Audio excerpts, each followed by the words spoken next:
Vladimir Putin is doing great things. He's killing trans people. He's invading a special military operation in Ukraine because Ukraine is gay.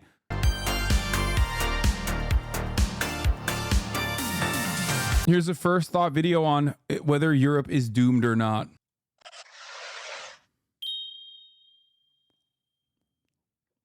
As the EU enters its twilight years, recent statistics paint a vivid image of decline. Average people, especially children, increasingly face impoverishment, social exclusion, and material deprivation. 54% of people with disabilities can't make ends meet. Able-bodied citizens of the same age aren't far behind at 43%. 20 years of stagnant GDP growth. Real wages, slowly recovering from COVID, remain well below their pre-COVID levels due to greed-fueled inflation. Between 2021 and 2023, energy prices surged by 63%. The ravages of deindustrialization have led to unemployment rates as high as 20%, and the manufacturing sector's value to the EU economy has dropped to just 16%, leaving hollowed-out communities, much like those in the US Rust Belt. To make matters worse, a resurgent and violent right wing is gaining power, war between Russia and Ukraine is raging on its borders, and as a US vassal organ, they continue to aid Israel's genocide of the Palestinian people. In short, Europe is in crisis.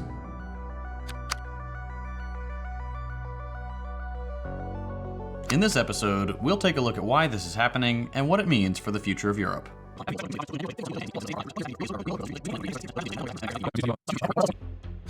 Following World War II, European countries grappled with shattered infrastructure, volatile currencies, and verged on total economic collapse. What is this? The economic resurrection of Europe was intricately tied to American aid, most notably through two main instruments. First, the Bretton Woods Agreement. What is this? What? Okay, you guys are just having a conversation. Share with the rest of the class. No more personal conversations happening in the chat. Stop having a private conversation. What are you exchanging? What kind of notes are you exchanging in the chat right now? It's lecture time. We're learning about why Europe is doomed, okay? Pay attention. Established a fixed exchange rate system with the US dollar. This had a stabilizing effect that allowed businesses to engage in cross-border trade with confidence. And second, the Marshall Plan, officially known as the European Recovery Program, a bill touted by President Truman and passed by Congress which directly transferred $13.3 billion, or $173 billion today, to European countries to fund the rebuilding of factories, the improvement of transportation networks, and the revitalization of industrial production. This immense financial infusion, while crucial for reconstruction, forced European nations to cede an uncomfortable amount of control over their monetary policy to the United States. This left them unable to adjust to changing market forces by, for example, devaluing their currencies to stimulate their economy. The end result was Europe relying solely on the US dollar.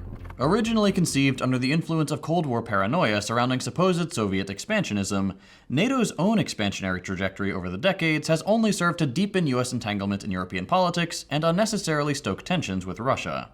From its inception in 1949, the bloc has been expanding aggressively, eventually including former Warsaw Pact countries and even non-aligned states like Sweden and Finland, which joined in 2023. NATO, dominated as it is by American military power, has left European nations heavily reliant on US military capabilities for their defense, leaving them little more than vassal states under American protection. Yeah, it's a very effective way of neutering the sovereignty of a nation, which ironically enough, France was one of the few European countries that was very critical of this kind of involvement at the time. Obviously, it's very different now, but at the time, especially during the Cold War, a lot of European countries personally thought that a NATO involvement would put the crosshairs on them at the behest of the United States of America. It's not like the USSR is readily available and easy to fucking nuke mainland America, but they can very easily send ICBMs to them.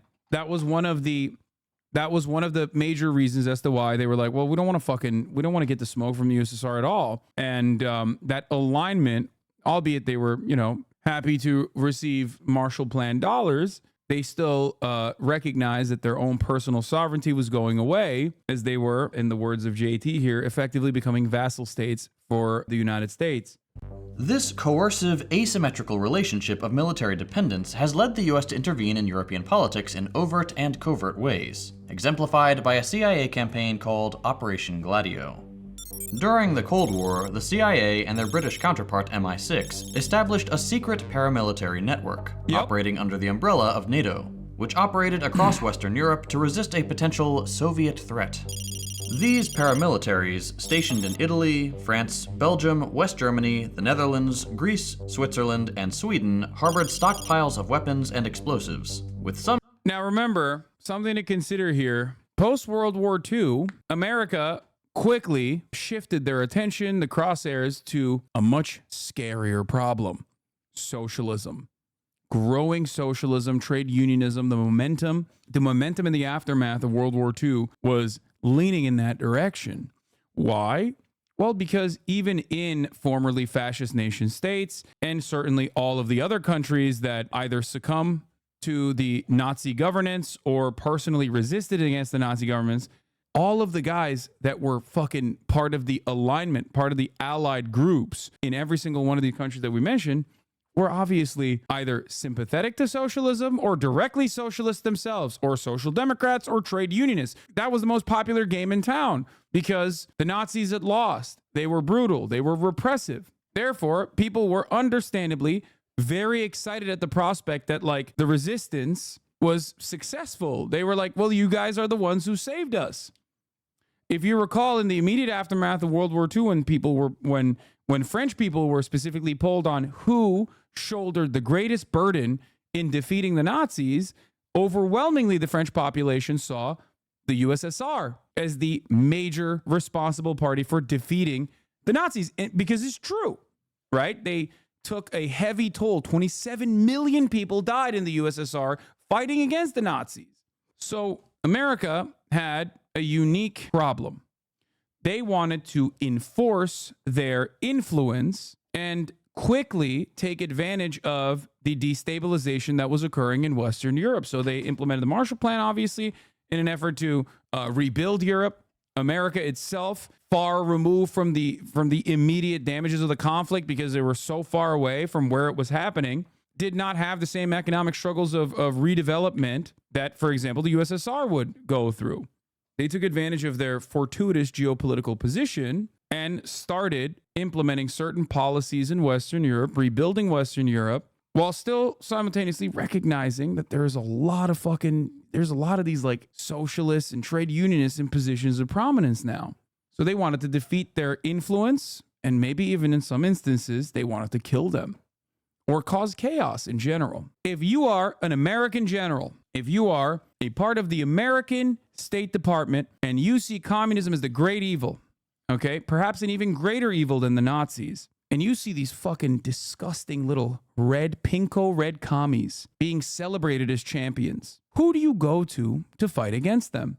Who were the best anti-socialist fighters?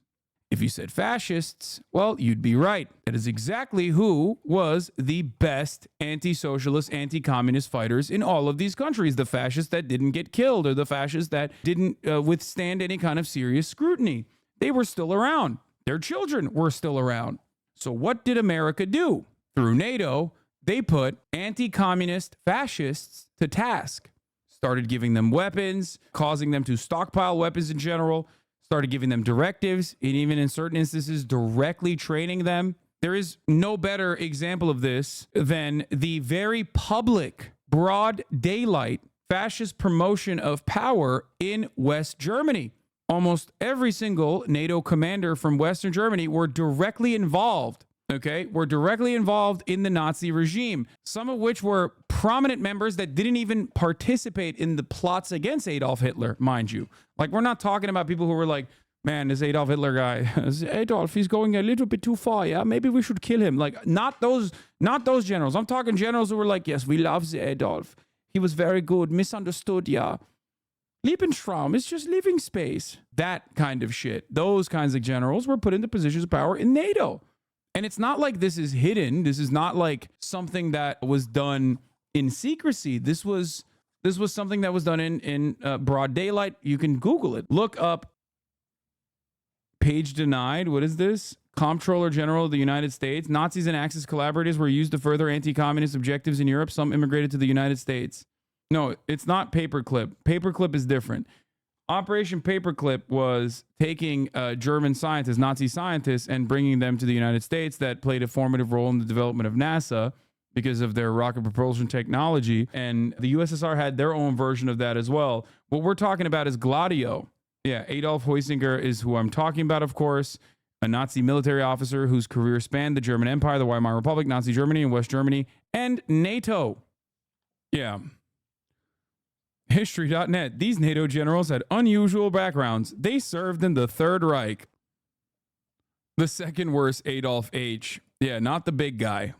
Some caches remaining unaccounted for even after decommissioning. What did they need stockpiles of weapons and explosives for? To enable right-wing terrorists to carry out attacks which were blamed on non-existent communist militants. The numbers are horrific. Between January 1st, 1969 and December 31st, 1987, there were 14,591, quote, acts of violence with a political motivation. Oh, and by the way, that number is for Italy alone. The Piazza Fontana massacre of 1969 marked the beginning of the violence. This stuff was pretty violent, pretty gruesome. They also collaborated with like the Italian Illuminati at the time, which is pretty interesting and funny considering its prescience and its importance in contemporary Italian politics, considering that like even Berlusconi, the Italian Freemasons, yeah, the mob, the Italian Freemasons, and even someone like Berlusconi was directly linked back to Freemasons, not Illuminati, sorry. Not Illuminati, the Freemasons. Like even Berlusconi himself was a member. The bomb in Milan killing 16 people and injuring 88. This was followed by countless other attacks. The Petiano attack in 1972 killed 3 military police officers in a car bomb explosion. The 1974 Brescia bombing, which targeted an anti-fascist demonstration, resulted in 8 deaths and over 100 injuries. Later that year, the Italicus Express bombing killed 12 and injured 48. But the most notorious incident occurred on August 2nd, 1980. A massive explosion ripped through the Bologna railway station, killing 85 and injuring 200. Hopefully this gives you a taste for how far US-aligned European countries are willing to go to appease the US. This loyalty isn't surprising since the US handpicked the leaders of Italy, Propaganda due. France, and Greece in rigged elections in the 1940s. In Greece, when the British and their 40,000 troops found themselves unable to crush the communists there, they turned to the United States. And Greece became the first victim of, and the model for, the Truman Doctrine, which was a US policy to shape the course of European politics to align with American interests and, quote, contain communism by any means necessary. In France, Ambassador Jefferson Caffrey made it abundantly clear that economic aid to France was contingent on the exclusion of communists from the government, despite their overwhelming popularity in the 1946 elections. So back home, the U.S. was airing anti-fascist programming, yet shamelessly using far-right militias and groups to flush out communists. Some things never changed law. No, they weren't at this point. This is post-World War II. So they weren't airing anti-fascist programming at all. You're thinking pre-World War II when they were doing that. Post-World War II, they were not. At that point, post-World War II, we're talking any kind of movement, any kind of trade unionist movement, any kind of socialist movement, any kind of demonstration is seen as like communist nonsense, including but not limited to the civil rights movement. As a matter of fact, one of the major criticisms against Martin Luther King Jr. was that he was a commie. He was a commie agent and a collaborator, if you recall. So at that point, the United States attitude in its domestic affairs had absolutely swung in the fascist direction, anti-communist direction. And in Italy, the CIA secretly funded political parties to the tune of $5 million a year to prevent a communist electoral victory in 1948. Speaking of 1948, the most shameful, destructive, and glaring example of EU vassalage to the US is their historical and continued support for Israel and their massacre of the Palestinian people. Many EU nations have supported and funded Israel since its founding. Let's take a quick look at their recent activity. The primary means by which the EU renders financial assistance to Israel is via funding programs such as Horizon Europe, which is allocating...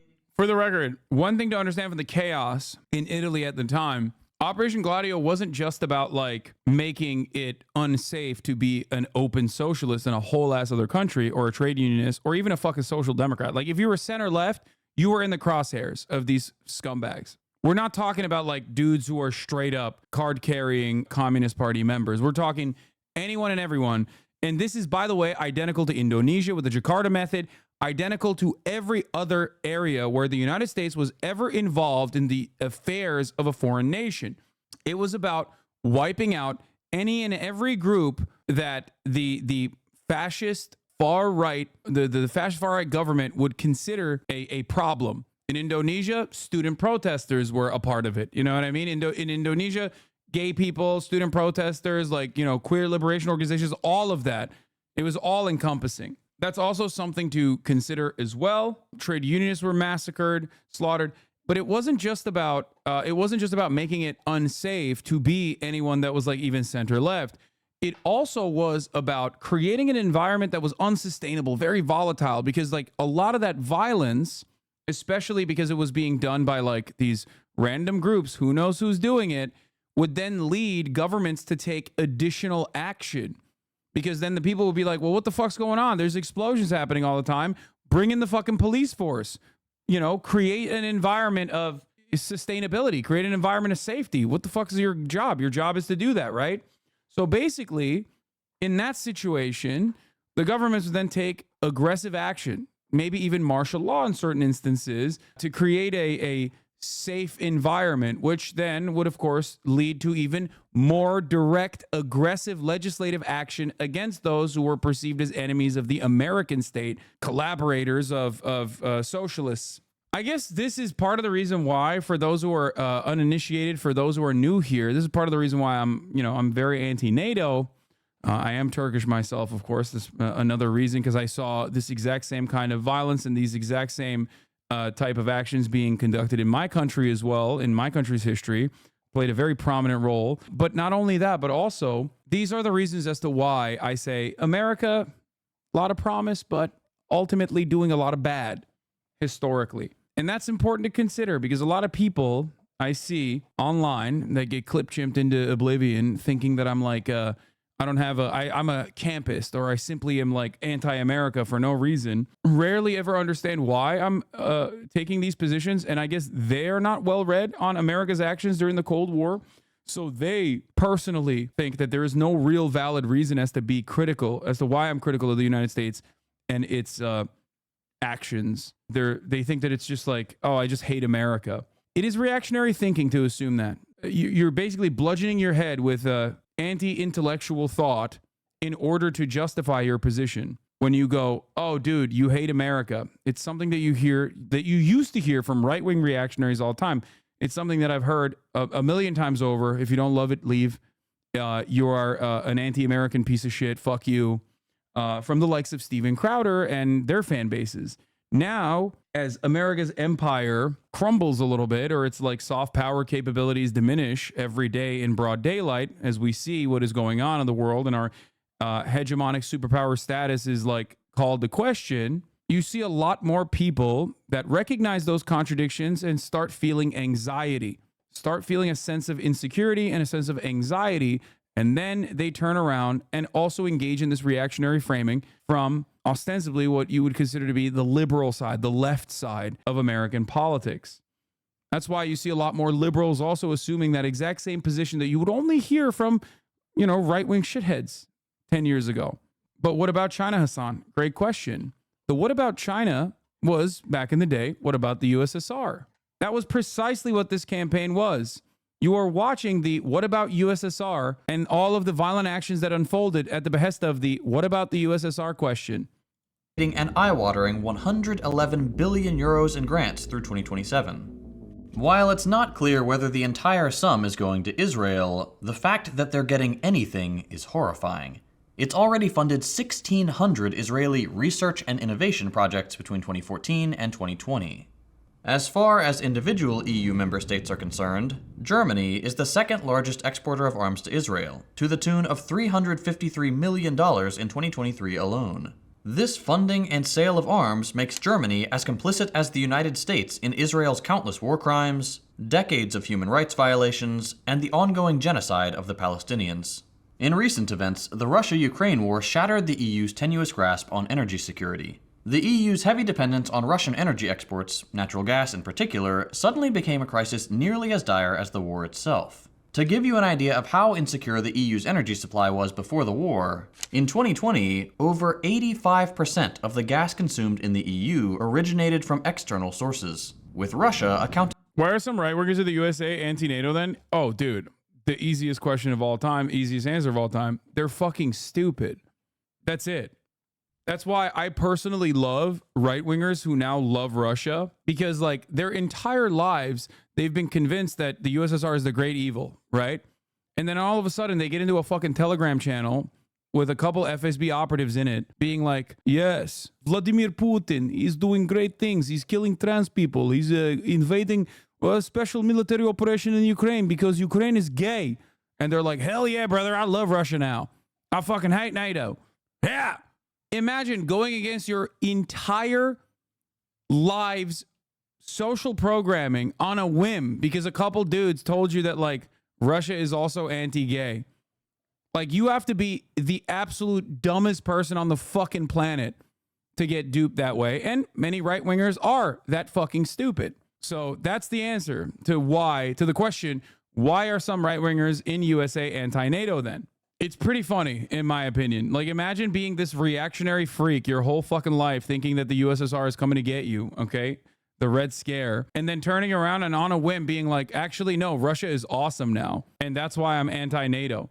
Because if you're right-wing, you should love NATO, right? I mean, it's like American dominance. There's no greater example of like pure American dominance. There's no better way for America to reassert its power position as the hegemonic superpower on the planet than like 400 fucking military bases that we know of all around the globe, some of which feature American nukes. And then all of a sudden turning around and being like, all of that social conditioning gone because now I think Russia is anti-gay. Awesome.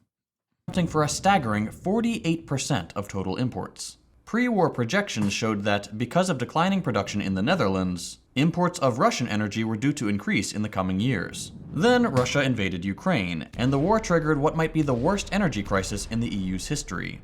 Within days of the invasion, supply disruptions caused crude oil to soar past $130 per barrel, an astonishing 50% increase compared to pre-war levels. Natural gas, a critical fuel source. Because you're anti-NATO for the same reason that dumb Republicans are, because you're a foe? Yes. Source for European heating and power generation. Isn't their position more nuanced than anti-gay for Republicans that were literally anti-Russia because they thought that Russia was a continuation of the USSR their whole fucking lives since like at least the 90s, to turn on a dime in the last 4 to 8 years and be like pro-Russia? No, their position is not more nuanced than anti-gay. I don't think. I think their position unironically is like they were always anti-Russia. They were told to be anti-Russia, so they were always anti-USSR, anti-Russia. And now their attention span and their lack of object permanence has caused them to be pro-Russia now. Do you drink your Diet Mountain Dews at room temperature? Fuck no. Fared even worse. Panic buying gripped nations heavily reliant on Russian gas as complete cutoff seemed ever more imminent. According to the European Central Bank, prices skyrocketed by 180% in the first 2 weeks. To make matters worse, in September, a series of explosions in the Baltic Sea destroyed vital pipelines known as Nord Stream 1 and Nord Stream 2, built to transport natural gas from Russia to Germany. I saw some people on a Reddit, like a subreddit thread that I saw on Hasan _ Piker, arguing that I was wrong for laughing at the notion that Russia had blown up its own pipeline. The subreddit thread was not from when the Nord Stream explosion happened. It was from yesterday. There are still people who literally hit that line that like Russia did it to themselves after numerous investigations have been concluded on the matter. They post my W's as L's over there. I don't know what the fuck's going on. While investigations into the incident are ongoing, the country with the most motive and ability to carry out such an attack was and remains the United States, despite vague claims from US and German officials that, quote, evidence points toward a Ukrainian-backed group or a pro-Ukrainian group operating without the knowledge of the leadership in Kyiv. While the initial frenzy has somewhat subsided, the war's influence on energy prices continues to hobble the EU. As of late 2023, natural gas prices remain around 11% higher than pre-war levels. This increase has had a ripple effect throughout the European economy, driving up the cost of goods and services and squeezing household budgets. The energy price surge has become a rallying cry for European leaders to work together to accelerate the transition to renewable energy sources like wind and solar, and to diversify their supplier base by seeking reliable, alternative sources for gas imports to lessen dependence on Russia. Unfortunately for the EU, they appear to be trading dependence on Russia for dependence on the US. In 2022, the EU saw a massive 70% surge in LNG imports from the US compared to the make a divorce joke right now. I'm being divorced right now. Luckily, I have a prenup. Also, I was the one who cheated, but that's another story. Bro, don't fucking admit that. But I'm glad you have a prenup, King. I'm glad you have a prenup, King. I'm sorry you're going through that, okay? That's right, brother. I'm fucking pro. Listen, I'm pro sticking it to the man. And the man being family court, okay? The only aspect of American society, well, not the only aspect, men are under attack everywhere, but certainly most salient in the family court structure. Let me tell you something, okay? Don't admit that you cheated, though. The previous year. The US wasted no time seizing the vacant market share in the first 9 months of 2022, snatching up 44% of the total. While this rapid shift helped the EU meet its immediate energy needs, US companies are now raking in enormous profits, with estimates suggesting a single LNG shipment could return as much as $150 million. It's price gouging on an international scale, made possible by the US essentially holding Europe hostage both militarily and economically. Despite recent moderate increases in defense spending, Europe's militaries remain ill-equipped and disjointed, impeding its ability to act with common policy and purpose. Europe's NATO members have not been meeting their funding commitments, falling short of NATO's 2% of GDP target, only allocating 1.6% of GDP to defense, compared to the United States. Would you agree that the notion that Israel's genocide in Gaza has held Russia geopolitically feels like they were massively isolated 2 years ago? I mean, massively isolated by the West, but not necessarily massively isolated at all if you consider all of the other countries that to varying degrees have been like pro-Russia or uninterested overall in Russia's actions that are unjustifiable in Ukraine. But yes, I do think that the attention shifted very quickly to Israel and defending Israel's offensive genocidal campaign in Gaza. And yes, it is another fucking gift to the Russian invasion. One, you make it even more politically costly to defend Ukraine, which, you know, it wasn't really about defending Ukraine ever. Let's be for fucking real. It's about weapons shipments and also selling the entirety of the Ukrainian economy at pennies on the dollar to Western interests. However, yes, it's a wonderful opportunity for Russian envoys to turn around and be like, you don't like what we're doing in Ukraine? Look at what you're doing. You're doing genocide. You're doing genocide in Gaza and you're defending it. Fuck you. That same hypocrisy baiting works really well, even in the global stage like that. States is 3.5%. This funding disparity leaves Europe's defense largely up to the US.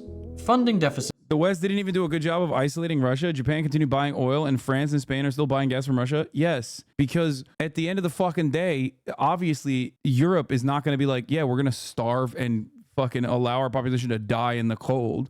Yeah, no shit. All it did was basically, I think the guys that made out like a bandit from Russia's invasion of Ukraine and the political and economic isolation that Russia was supposed to withstand from the Western world with American-backed sanctions, the real fucking winners in that situation were Kazakhstan and like India, you know what I mean, which created secondary markets. They don't even see ads at the top of the hour. And think about that. I mean, Kazakhstan, major Kazakhstan W, major India W overall. It's a phenomenal boon for their economy. Also, economic isolation from the West doesn't mean much anymore when Russia can simply turn to China. Yes, there's also that. Sits aside, the European Defense Agency characterizes European armed forces as boutique. Russia has not been weakened militarily or economically by the proxy war. Meanwhile, Ukraine is destroyed. That's also an insane statement. I'm sorry, but the idea that Russia has not been weakened militarily or economically by the proxy war is fucking nuts. What the fuck are you talking about? Finland and Sweden joined NATO. That's an insane L for Russia. I talked about this briefly a couple nights prior when we were first talking about the Kharkiv offensive. That's a crazy statement.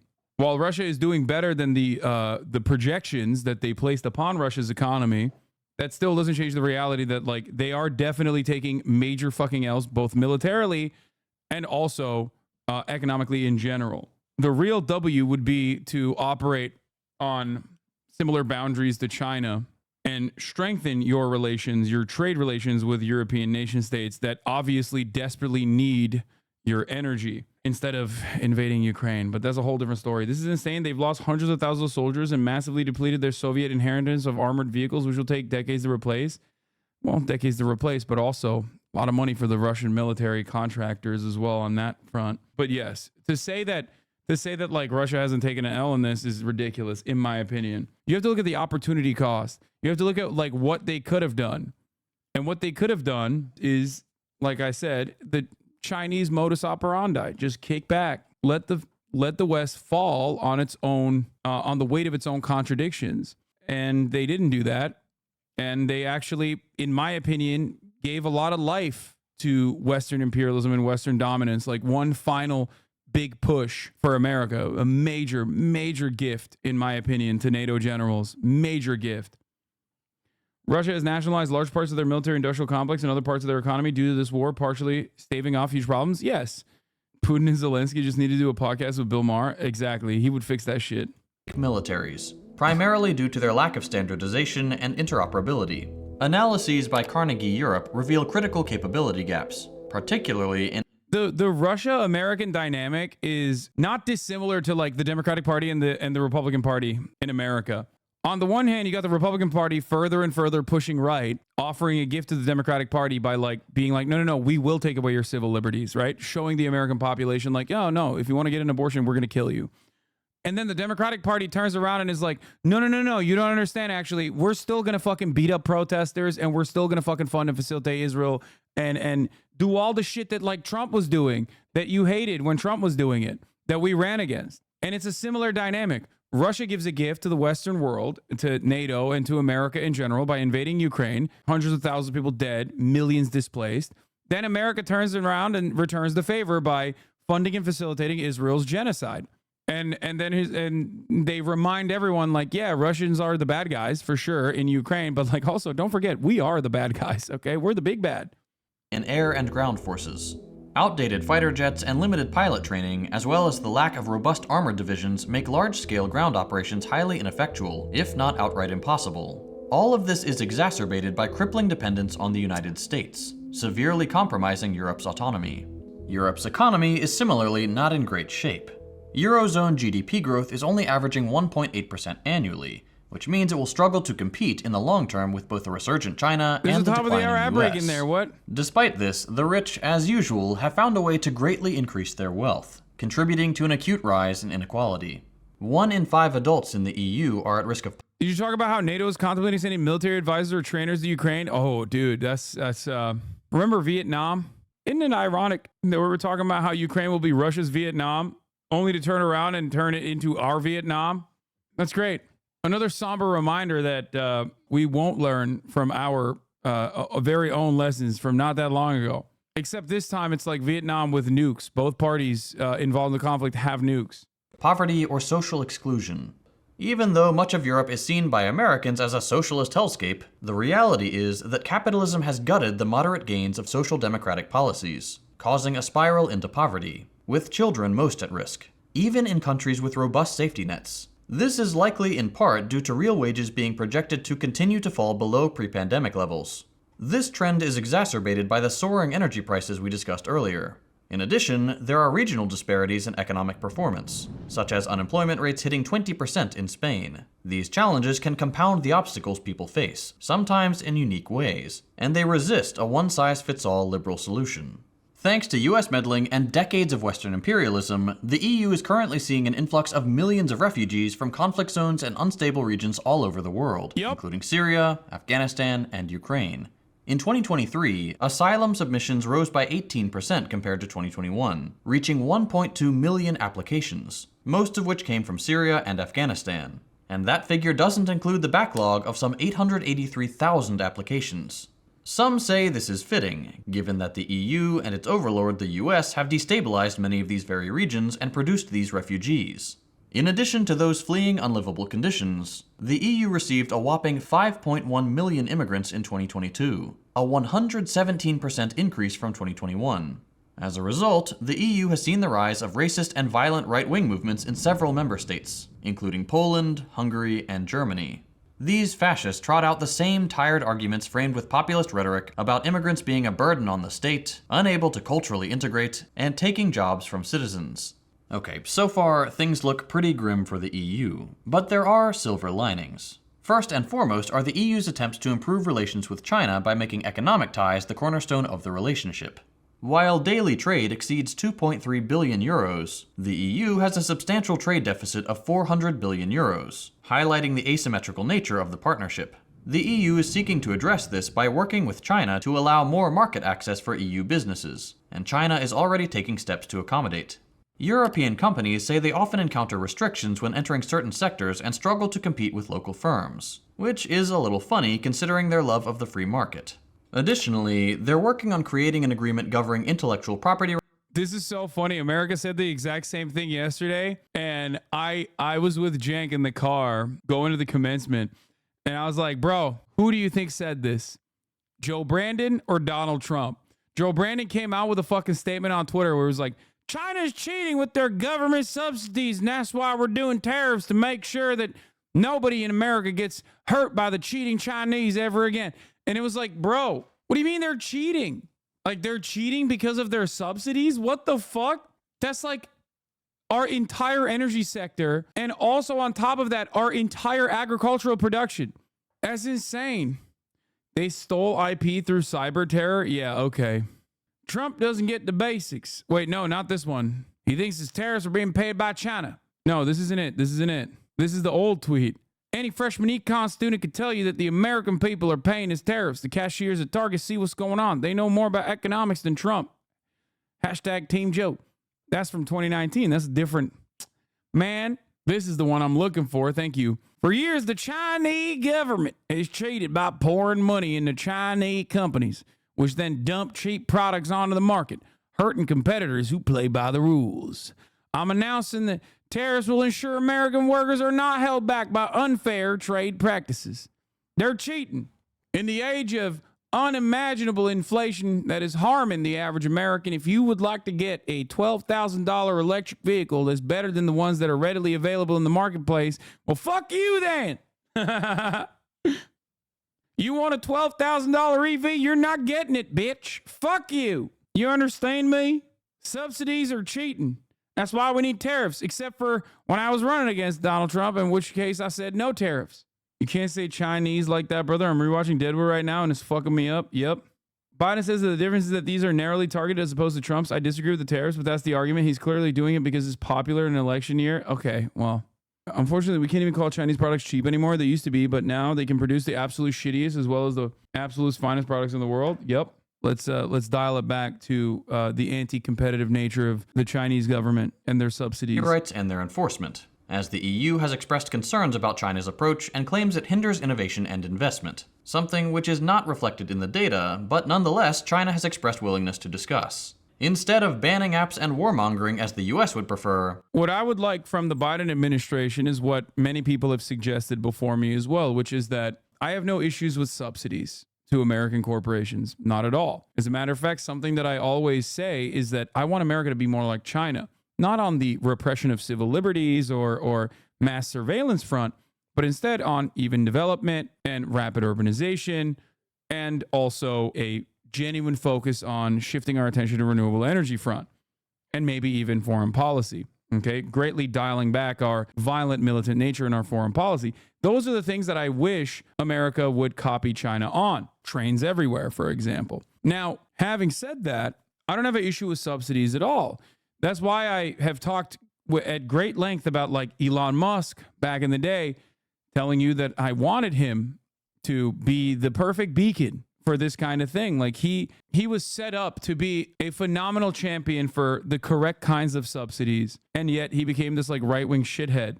Like what did he do? He focused his efforts on renewable energy, on EVs, and even if you listen to what he had to say before this like further and further right-wing slant into like becoming basically like an NFT hawker. The idea was the things that he claimed he was interested in doing was basically like not what he actually did. Focus on what he said he was going to do was basically try to fucking modernize public transit, right? If you were to believe him, even though the entire time he was just using that to position against existing public transit and existing development projects for public transit, while also being insanely anti-union and you know, failing along the way regardless. What I'm trying to say is if the American government was like, we're going to give more subsidies to compete with China to our domestic manufacturers across the board, while simultaneously putting conditions on said subsidies, conditions like unionization, conditions like 51%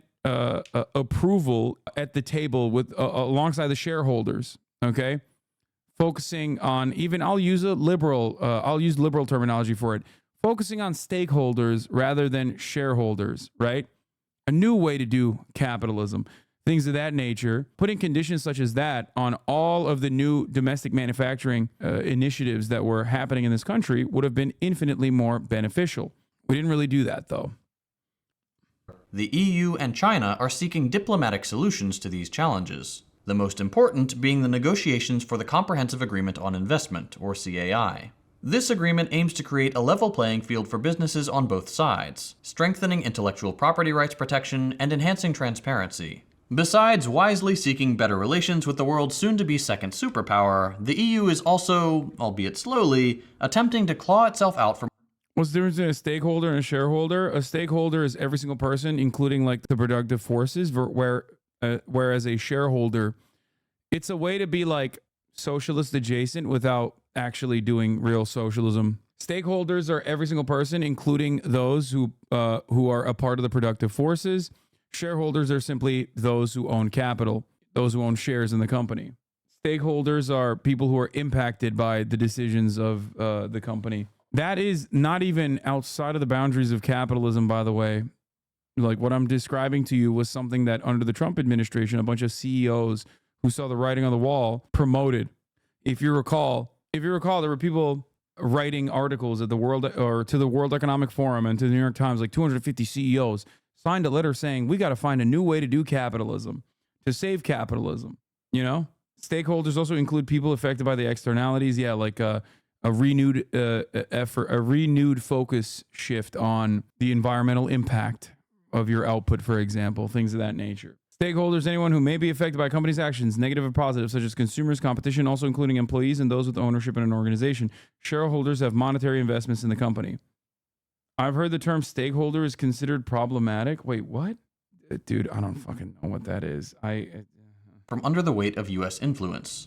Geopolitical tensions, notably Russia's war with Ukraine, have reinvigorated debates on Europe's autonomy and the role the U.S. plays in perpetuating conflict and antagonizing other nations. The EU has begun to voice serious concerns about U.S. reliability, one notable example being French President Emmanuel Macron, who has strongly advocated for reducing dependence on American arms and enhancing Europe's military capabilities. The U.S. seems to be toying with a serious disengagement from Europe. Yeah, stakeholders, just a way to obfuscate labor versus capital. Just finished business school, lol. Yes. And even that's a bridge too far is what I was trying to say. Because that's not stakeholder capitalism versus shareholder capitalism is still absolutely firmly placed within the boundaries of capitalism, which of course is a bourgeois-run economic structure that benefits capital owners regardless. It's basically a whitewashing initiative of the same dynamic, the same contradictions that exist under capitalism. And yet even that is considered a bridge too far for many capitalists who have grown fat under the current way of existing. Under our current mechanisms of production, they benefit. They are so used to endless growth and the American government and the Western liberal capitalist nations constantly looking for new markets that they can exploit, constantly opening up new vectors of exploitation by way of imperialism and dominance and the unequal extraction that we engage in with the global South, that they're just like, no, we're not even doing that. Shut the fuck up. That's commie talk. Even though it's not. It is a way to try and preserve capitalism in the same way that welfare was seen as a reasonable middle ground when the USSR existed in an effort to basically continue extending the lifeline of the capitalist mode of production. Welfare originally was fought hard for. Social safety nets were originally fought hard for by obviously communists, trade unionists, socialists alike. And it unironically gave capitalism an extension, an additional lifeline, so that it could not succumb under the weight of its own contradictions. And yet, given the interest of capital owners and their endless need for growth, and also given the reality that profit rates do tend to decline, people still, those who are in positions of power, capital owners, still very much advocate against their best interest. And instead of continuing capitalism, instead of trying to breathe life back into capitalism, they want to make things worse and worse until the structure collapses. And in that collapse, as things stand currently, because there is no counterbalance, no counterweight to capitalist forces, all we will see is fascism. That's where you're at now. Fascism is a way to maintain order as capitalism decays. Driven by an enthusiastic pivot towards Asia as part of the Biden regime foreign policy strategy. The EU sees the writing on the wall and would be wise to That's why you still got motherfuckers like this. Communism sucks. The only thing he's good at is starving the population under it. You shouldn't be a communist. I shouldn't. You're right. I'm rich. I could very easily just drop everything and become a fucking capital owner and allow capital accumulation to happen. So you're right. I shouldn't be, but you, Persian soldier, you probably should. It's just pure self-interest for you. Think about that. decouple itself from an increasingly unstable and violent United States.